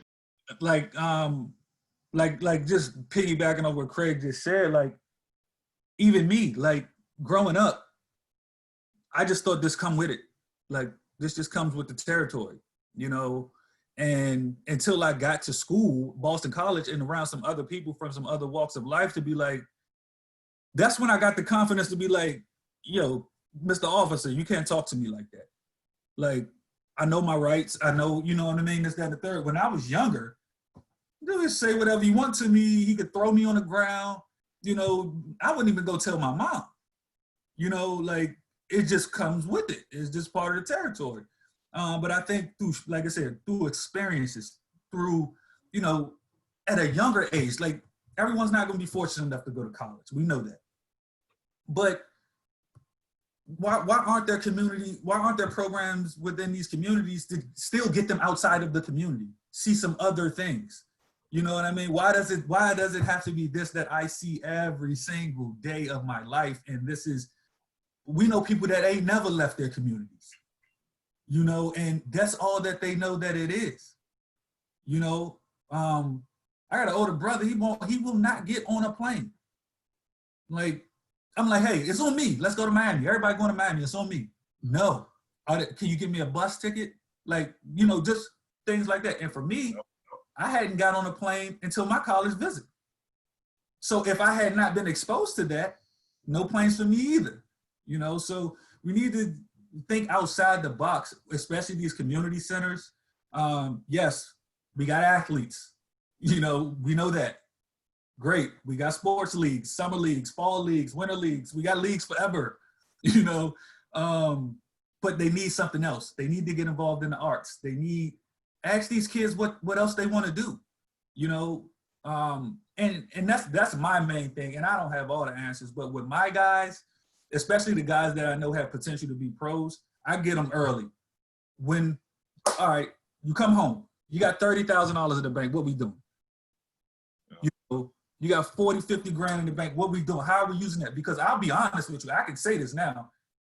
And I think Farnan ended up calling me. What was it, you that ended up calling me after my first year?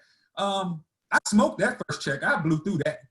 Because, I think I yelled at both of you about your first year, if I recall. But I never had nothing. I ain't never had no money that was mine other than the Pell Grant that we got at school. Which we thought that was a lot. Right. So, you know, and then now I can do whatever. Like, oh, Craig, come out to Cali. Bet I'll be there tomorrow. Like, you know, it was like that. And but like I said, we never had anything. So, you know, you just figuring it out on the fly. Sure. And just to go back on the point of, we got a lot of diamonds in the rough. You know what I'm saying? That always makes something out of nothing. What if we actually got the right resources? Then what?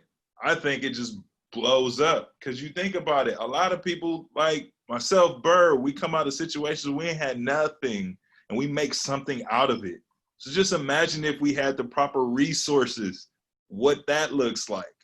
And that's why I think we are pushing so hard for that, because we know if the kids get the right resources, oh, they're really going to take off. They're really going to be great. You know what I'm saying? They really are going to have an opportunity to do a bunch of special things.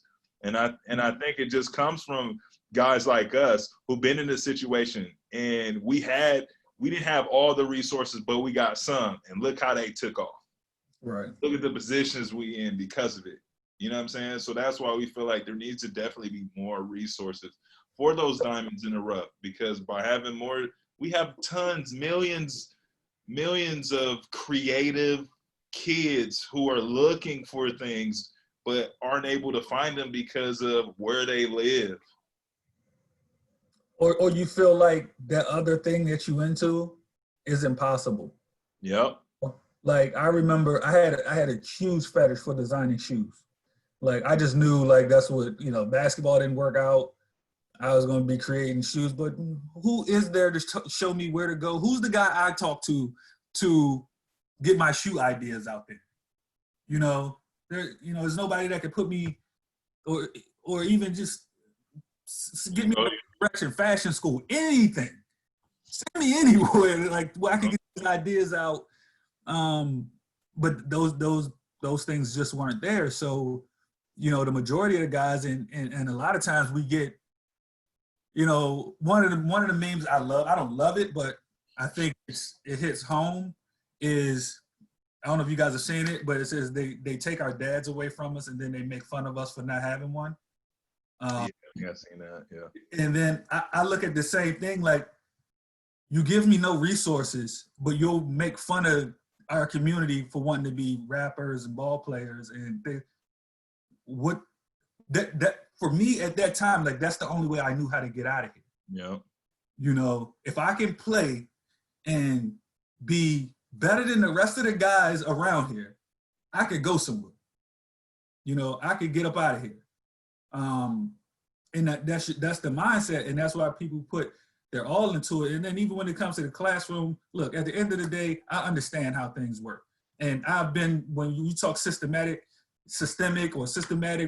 racism, I've been a victim, and I'll get to that story in a second. But it is real. But, you know, as far as like what we have in the community, it's not set up for, you know, us to make it. And even if you're in a state or a county, what's wrong with saying, hey, everybody in the county's budget is the same? Why isn't it like that? We're not that far. Even if you live a little further out and it's a little nicer, you know, I'm okay with, you know, it's a rich parent out there that wants to donate to that specific school, but don't make their budget higher than mine. No. You know, they get computers, laptops, you know, iPads, and we're getting their hand-me-down books. Yeah. You know, that's what we're getting. You know, we don't have that stuff. That really makes no sense. And as far as it being systemic, it's definitely systemic. I was a witness of it at a point where I'm like, man, people overdo the race thing. I don't see all of that. Until one day, I got a letter in the mail that says you have to appear in court. I'm like, appear in court for what? I called the number back, and it says, SunTrust Bank they racially profiled you when you bought your house. They raised your interest rate based on your ethnicity and where you wanted to live. I'm like, what? So all these years I've been paying way more than my credit says I should be paying, but because I'm Black, they threw some extra on it. Like, and I didn't even have to say much other than, yeah, I signed a mortgage with SunTrust Bank, but I won and I got a check out of it. But I'm like, damn, it can't get more systemic than that. Yep. Like, it's crazy. Yeah. Yeah. I didn't even know that. I think that speaks for itself. Thanks, guys, for sharing all that stuff. I do want to end because I'm sure we'll be talking again about this, and again, there's plenty of things that the three of us can talk about at any time. But just to end briefly, what is something that gives you hope right now, and what needs to happen coming from people of all races from everywhere to, you think, make that happen? I think what give me hope, and I know Byrd probably feels the same way as well, is seeing people who don't look like us have our backs. Because it's been going on for so long, and what more can we say without somebody that doesn't look like us, who sees that, who can be that voice for us? And I feel like that, been seeing that over the last few weeks, it's been really, really encouraging, because we need everybody. If we're going to be able to come together and beat racism and systematic oppression, we got to do it together. Because sometimes it's just bigger than race. And in this situation, it has to do with poor people, just like what Byrd was saying. You got some white people who are out there fighting, and they getting their ass whooped too. So it's systematic, and not only that, it's just profiling, and it's just like, enough is enough. I'm been tired of seeing that and hearing about this negative, nasty history that's been going on for over 400 years. We're just sick and tired of it. Mm-hmm. So it's just about seeing those faces, and for me, seeing all those people in Hollywood, man, that was something beautiful to see. Unfortunate, because we got something else going on, but this is a bigger issue. This has been a big ass issue for a long ass time, and I think it's finally time to end this. But it's not going to happen over these 2 weeks, overnight. It's going to be a continued battle. But as long as we can stay united and together, I definitely think we shall overcome this for once and for all. Yeah, and that's exactly what I was going to say. I get the most hope from seeing not just black, white. I'm seeing Asian. I'm seeing straight. I'm seeing gay. I'm seeing everyone out there. And, like I said, it's a class thing. Like, the police got no problem brutalizing any of y'all down there. Some people get it more than others, but, we seen a 75-year-old man get knocked to the ground, blood coming out his ears, and they stayed over. Yep. White guy. So that's what gives me hope, is that everyone's kind of coming together and people are seeing it. And then also, everyone has had a movement, and now we're getting ours. There's been the heterosexual white man has had his movement since the beginning of time. The world's always been his. But, you had the Me Too movement, LGBTQ, they had they're having their movement. Like I said, the Me Too movement is currently going on. So all these things, all these social injustices and things like that. And I had always sat back and was like, are we just not going to address the elephant in the room? Like, we're sitting right here. Like, when is, we get to speak up. And I think now, honestly, this is over the last 2 weeks, and I got recently over like a staff call, I got really emotional when the topic came up, because it had hit me that this was the first time anybody has ever asked me how I feel about racism and like what you go through. Like, I'm 36 years old. It happens every day. And this was the first time somebody was like, and I could just my emotions, like, soon as the question got asked, like, before I could say anything, it was like tears start coming out. Like, no one had ever asked me. And like I said, so much stuff you bottle up, especially in our community, being black men, because you don't want to come off as soft, and all that kind of stuff. That's just how it works. So you just bottle that stuff up and you keep it moving. Next, I think, like, the and I say this in the most positive way, but I think we need to continue to micromanage our communities. And I say that meaning keep giving people tasks to like complete, because this was more so just a perfect storm, in my opinion. Corona, everyone's sitting at home. Like, we know what's gonna happen once jobs open back up and people get back in that rat race and they're at work 9 to 5 and all they wanna do is just getting home. Those marches gonna get a whole lot smaller. Yeah. Right? But people do want things to do, and they do want ways to help, but not everyone's individually motivated like maybe we were. Or not, you know what I mean? Like, for you to get to a Google level, like, you gotta be motivated. For you to be a pro, get to the NBA, you gotta be motivated. And, you know, a lot of people aren't, so they need people to tell them, look, this is the next thing we're doing. I need everybody to come out on Saturday. We're gonna do this, that, and the third, and they'll jump in versus just allowing people to go through their daily lives. Because, like I said, I didn't feel like there were some things I wanted to do that I just didn't know how to do. Like, no one gave me the resources to do so. So same with these people. People want to make change. People are tired. People are fed up, you know, but alone, they don't know how to, and neither do I. But I do know if I could get on with my brother Craig, if I could get on with my brother Farnan. Farnan's got connections that I probably will never have. Craig's got some connections that I probably will never have. And vice versa. Vice versa. Through these conversations, and, you know, hopefully we can continue this. I already know this is going to go places, and we'll get to talking to different people who want to help us, and you know, want to help the people in our communities, and we just keep having these conversations and get ready to act on them. That's what I think is huge about this generation. This generation is ready to act. They ready to go. You know, but like I said, some of it was the perfect storm of, like, what is the chances of all this happening at the same time? You know, people say 2020 is a wash. I say 2020 is exactly what it's supposed to be. An awakening. It's an awakening. Things had to hit the fan before we could address. It had to get this bad before social injustice and police brutality and just inequalities amongst Black people got addressed. It had to get this bad, you know, and without the looting and all of that, I honestly don't think we address it, you know? So some of that stuff does have an effect, because look at the man in office. We know he only respects the dollar.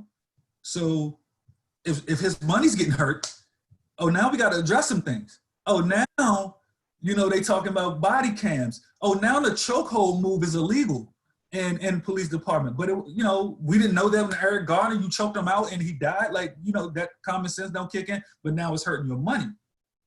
Chokehold's illegal now.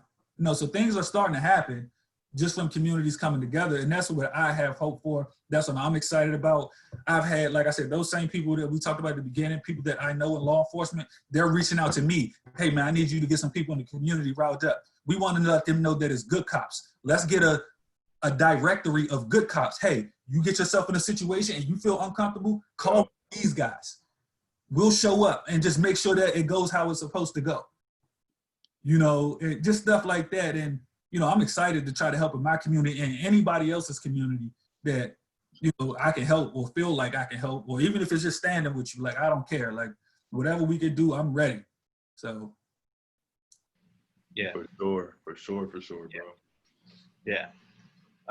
Yeah, thanks, guys. That was incredible context. And the last thing I'll say is just, I think hopefully more people will realize too that we don't live in like a zero-sum world, because I think some people are just afraid of like, oh, if, you know, things get better for Black people, it gets worse for me, right? And that's not true. We live in a global economy. We live in a world that things can get better, and we have a lot of challenges where everybody can get better at the same time, right? And it's a human decency thing too. So hopefully this, you know, as you said, Byrd, I think hopefully 2020 can wind up being exactly what it should be, and things can really change. And I'm sure the three of us will talk, but thank you to both you guys for joining and sharing your experiences. And as you know, I love you guys, and hopefully people can consume this and learn something and engage with any of us about it going forward. Yeah, thanks, Farnan. And, you know, I was about to say, like, well, I want to say thank you just for always being you. Like, exactly who you are. And I almost called you an ally, but I saw something that made me think about that word, and I don't even agree with it anymore. Because when I think of like who's an ally, right? You think of these other countries, like they're not here with us.